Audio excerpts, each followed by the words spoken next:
हमारे हक अधिकार के लिए मरते दम तक लड़ते रहेंगे, लेकिन कभी किसी के सामने झुकेगा नहीं साला। याद हमें किसी ने पूछा कि आप कौन हो, हमने जवाब नहीं दिया तो वे हमें वनवासी के नाम से पुकारने लगे, वे हमें ना जाने और क्या क्या नाम से पुकारने लगे। साहब हम चुप थे, इसका मतलब आप हमें किसी भी नाम से पुकारेंगे?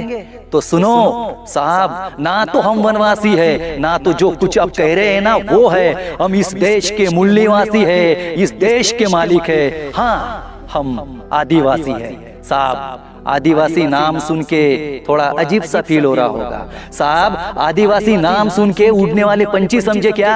अब जंगल के शेर है, भगवान बिरसा मुंडा, वीर बाबूराव शर्मा के तंट्या, भील क्रांति सूर्य श्यामा दादा, रानी दुर्गावती, रानी जलकारी बाई, इन आदिवासी वीरों ने जल जंगल जमीन अधिकार के लिए अंग्रेजों से लड़ते लड़ते शहीद हुए। हमारे वनहक्क कानून के प्रवर्तक देवाजी तोपाजी का बुलंद नारा है, मावा नाटे मावा सरकार, आमच्या गावात आम्ही सरकार, दिल्ली मुंबईत आमचं सरकार। साहब ये हम यूं ही नहीं कहते, भारतीय संविधान ने हमें अधिकार दिया है। भारतीय संविधान की धारा 244 में 5वीं अनुसूची का प्रबंध है, और ये 5वीं अनुसूची आदिवासियों के लिए सिर्फ 5वीं अनुसूची नहीं है। ये जो 5वीं अनुसूची है ना, ये 5वीं अनुसूची आदिवासियों को हक अधिकार दिलाने वाली, उनके अस्तित्व को रखने वाली आदिवासियों की माँ है, और इसी माँ की गोद से पैसा कानून पैदा हुआ है जो पूरे भारत में 10 राज्य में लागू है।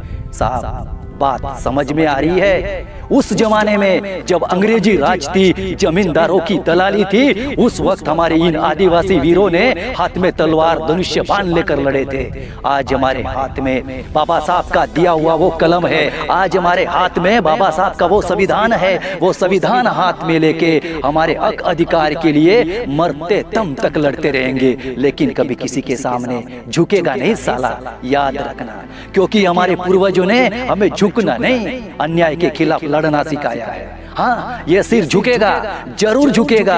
बॉर्डर पर तैनात उन वीर जवानों के लिए, छत्रपति शिवाजी महाराज के लिए, डॉक्टर बाबा साहब अंबेडकर के लिए, और भारत के तमाम उन वीरों के लिए। लेकिन ये चापलूसी करने वाले, ये नेतागिरी करने वाले, आपस में लड़वाने वाले, झूठे वायदे करने वाले, इन नेताओं के सामने नहीं।